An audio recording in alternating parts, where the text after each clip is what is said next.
요한복음 12장 23절로 봉독하겠습니다. 예수께서 대답하여 이르시되 인자가 영광을 얻을 때가 왔도다. 내가 진실로 진실로 너에게 이르노니 한 알에 밀이 땅에 떨어져 죽지 아니하면 한 알 그대로 있고 죽으면 많은 열매를 맺느니라.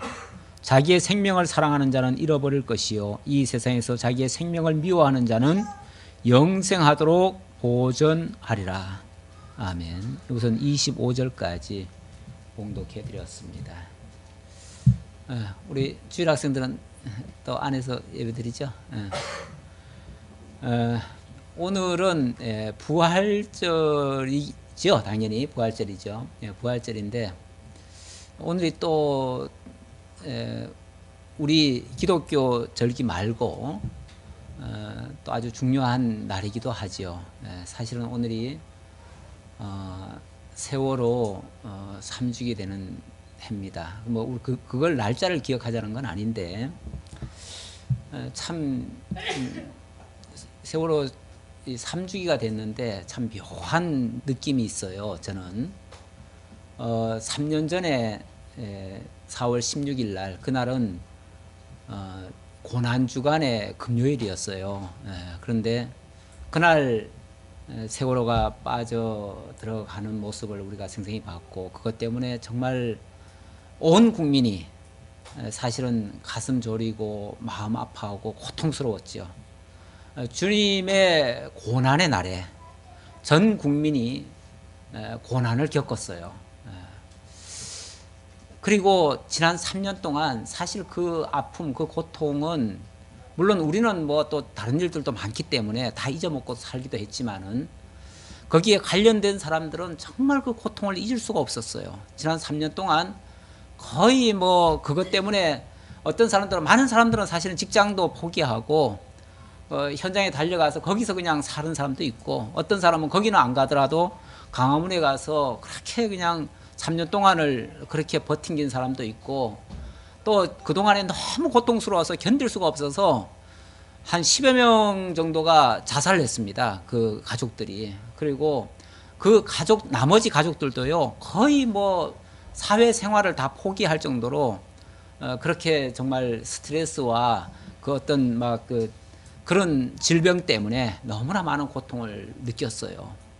영영 그러면서도 그 어떤 원인이라도 좀 찾아보려고 뭐 가족 찾는 건 둘째 쳐놓고 도대체 이게 뭐 때문이냐라고 원인이라도 찾아보려고 그렇게 발버둥 쳤는데 희한하게도 그럴 때마다 이것들이 다 가리워지고 숨겨지고 그러다가 이제 3주기가 딱 되는 올해 들어와 가지고는 드디어 그 배가 육지로 올라왔습니다. 올라와서 이제는 태양을 봤어요. 오늘이 바로 그 3주기 되는 날인데 이게 참 고난의 날에 그리고 그 고난이 계속 이어지다가 이제 비로소 밝은 낮에 올라오고 또 그리고 이제 온 국민들이 이제야 좀 마음을 좀 놓을 수 있는 그래도 아직도 완전하지는 않아요. 완전하지는 않은데 그러나 어쨌든 그나마 좀 웃을 수 있는 그러한 것이 돼서 너무나 사실은 기쁩니다. 한편으로는 기쁘고 또 그리고 그동안에 있었던 일을 생각하면은 지금도 사실은 이해가 안 가요. 도무지 이해가 안 가요. 이번에 중국의 그 상하이 셀비지라는 회사가 그 배를 건져 올렸는데 그 회사가 어떤 회사냐면요.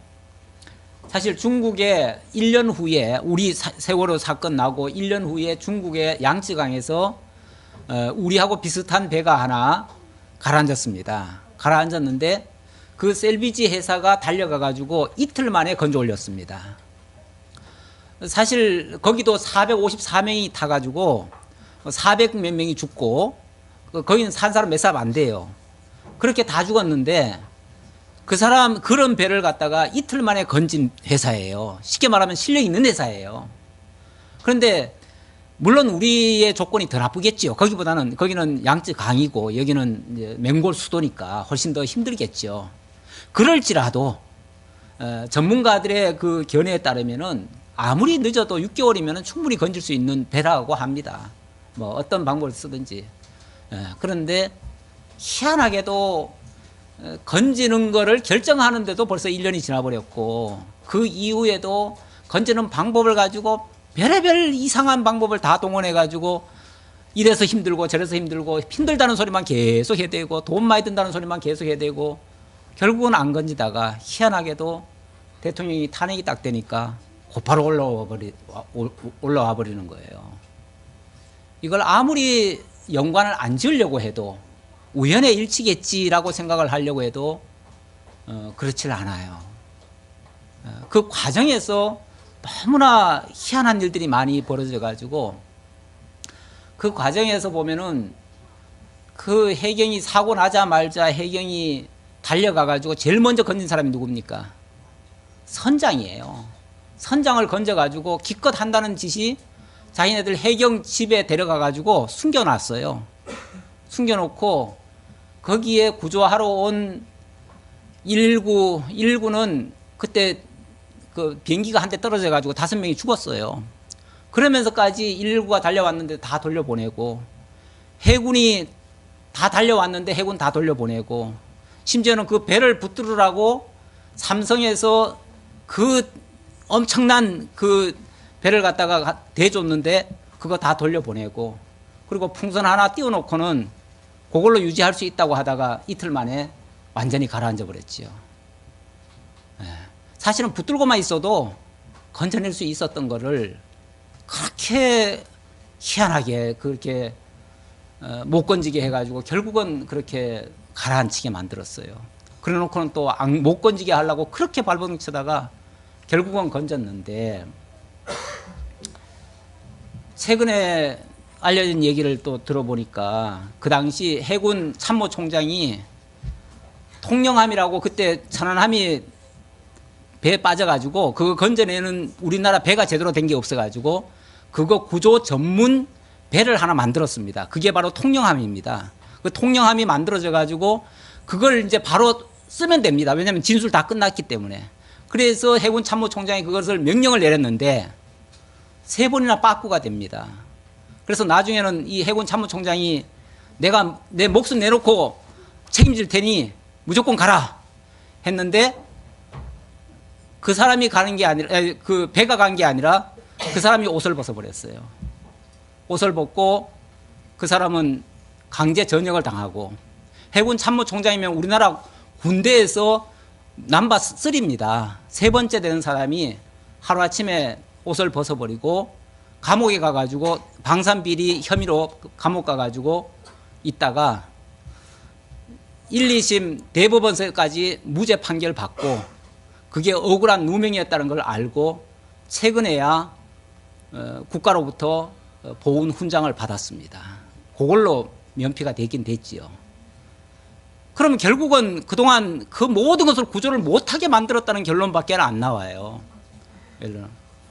그러다가 희한하게도 그 이유는 뭐냐면은 국가 수장의 명령을 어겼다는 거. 그 제목이 그거더라고요. 국가 수장의 업무를 어겼다는 거. 그리고 군인의 그 수칙을 쉽게 말하면 안 지켰다는 거. 군인 수칙이 뭐냐면 군인은 이게 훈장 외에는 아무것도 이게 계급장 외에는 달 수가 없게 돼 있어요. 그런데 그 사람이 이게 세월호 그 마크 그걸 달았어요.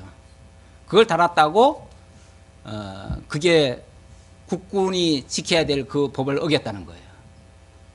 그렇게 해서 참 그 사람이, 근데 그 사람이 누구냐 하면은 아덴만의 영웅입니다. 그리고 그 사람은 지금까지 정말 남의 집 살다가 정말 40년 동안 군대 생활하고 그러면서도 자기 집 겨우 이제 하나 장만한 사람입니다. 그 정도로 청렴결백하게 산 사람이에요. 그런 사람이 하루아침에 방산비리 40억의 범죄자가 돼가지고 잡혀갔는데 결국은 다 무죄가 됐지요. 아무런 증거도 없어요. 어쨌든 그것 때문에 구조만 못하고 결국은 그 모양이 됐는데, 우리 하나님께서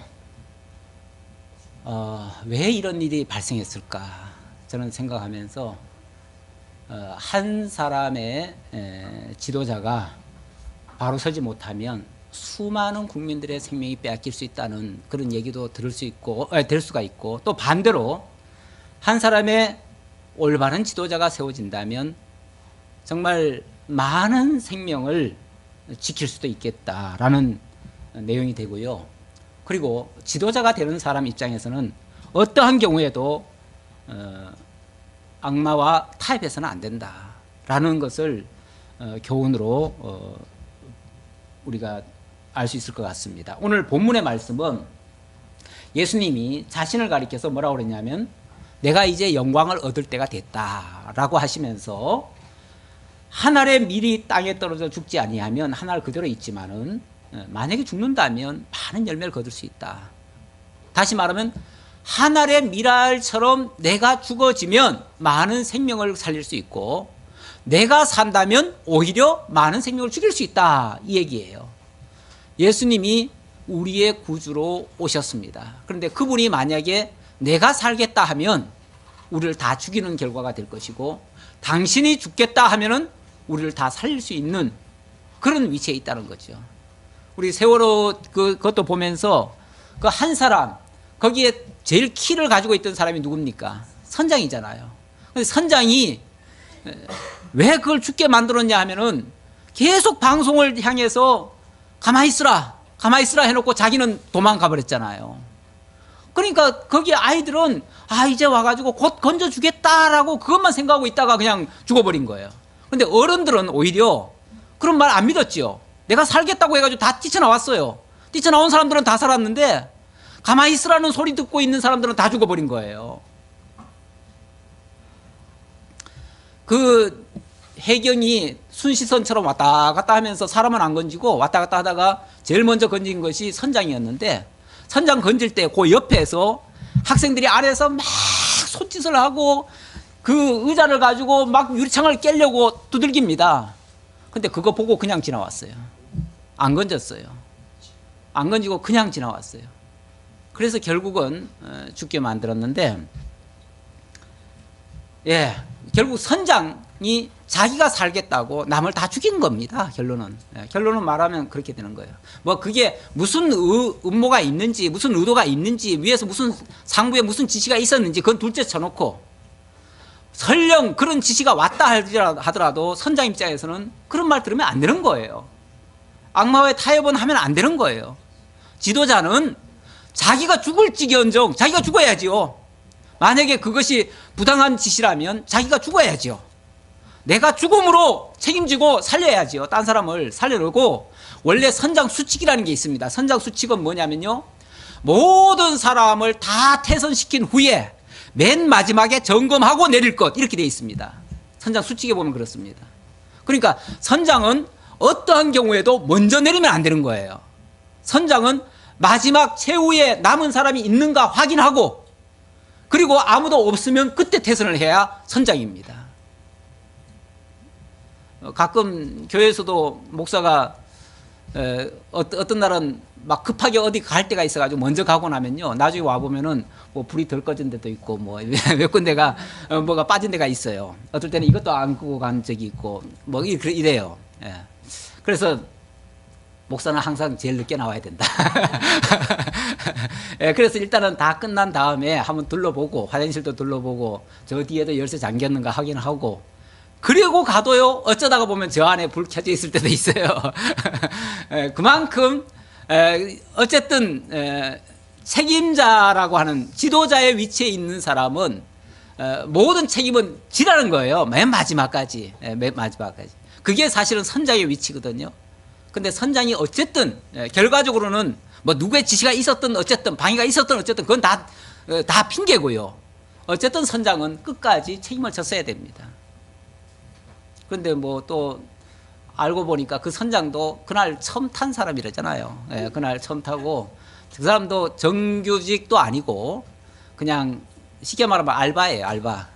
알바가 갑자기 그 배 타가지고 아무런 책임감도 없는 거예요. 그러니 뭐 그런 사람이 조종을 하고 그런 사람에 의해서 그런 행동이 저질러지니 이해할 수 없는 일들이 될 수밖에 없어요. 도무지. 어쨌든 지도자의 위치란 죽어야 되는 위치다. 마지막까지 책임져야 되는 위치다.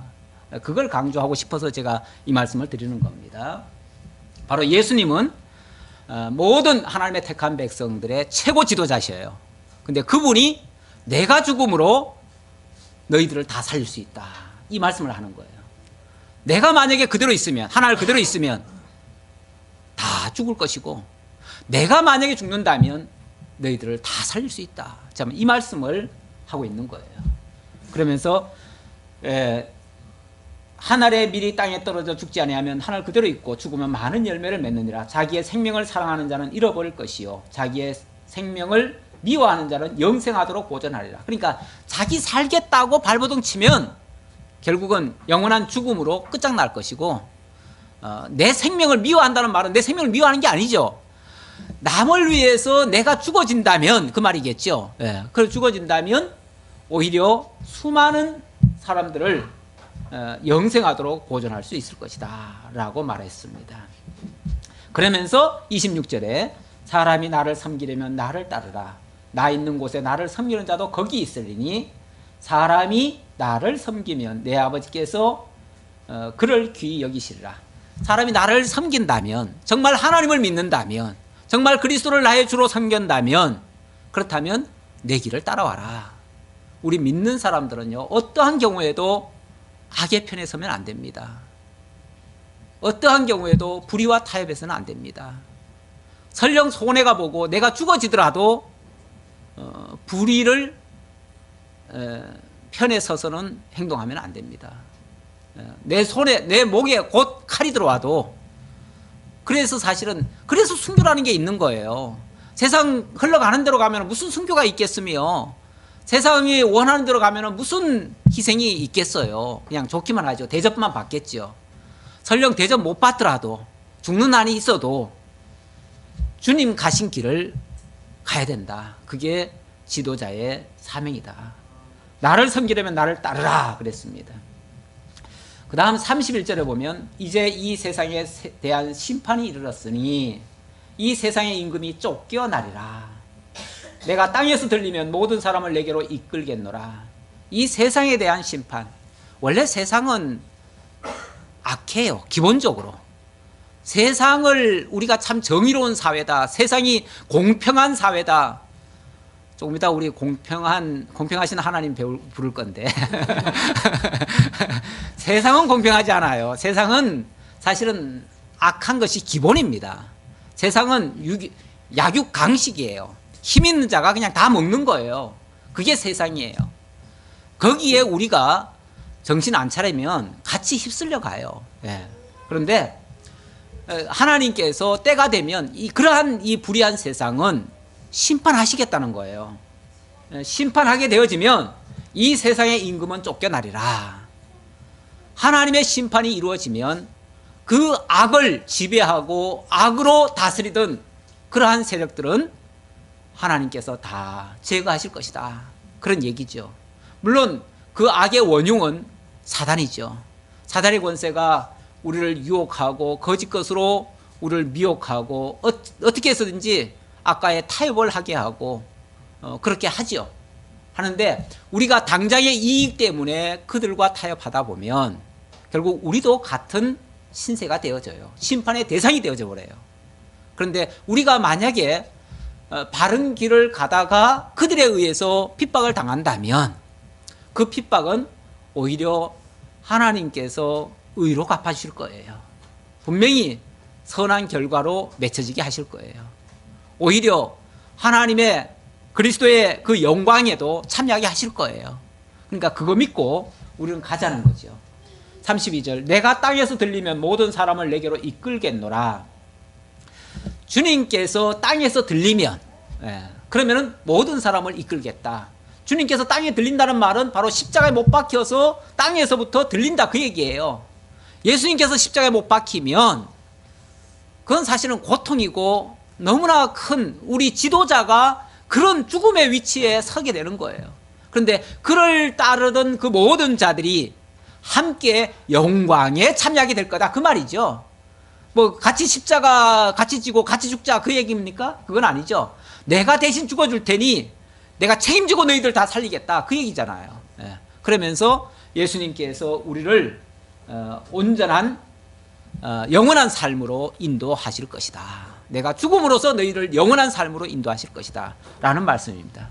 이렇게 말씀하시면 자기가 어떠한 죽음으로 죽을 것을 보이심이라. 바로 그것이 그리스도의 십자가고, 그 그리스도의 십자가에 동참하는 정말 의로운 하나님의 성도들이 그 영광에 함께 참여하고 영생의 복락에도 같이 참여하게 하시겠다라고 하는 주님의 약속의 말씀입니다. 우리 이러한 것을 잘 명심하시고 주님께서 인도해 가시는 선한 일에 우리가 다 동참되어지기를 진심으로 기원합니다. 아버지 하나님 감사합니다. 오늘도 주께서 저희들에게 베푸신 은혜를 따라 오늘 또 부활절 찬양 예배에 동참했습니다. 아버지 하나님, 이 시간 이후로 하나님께서 베푸신 은혜를 기억하면서 부활의 영광을 드높이 찬양하는 우리 모두가 되게 하옵소서. 예수님의 이름으로 기도하옵나이다. 아멘.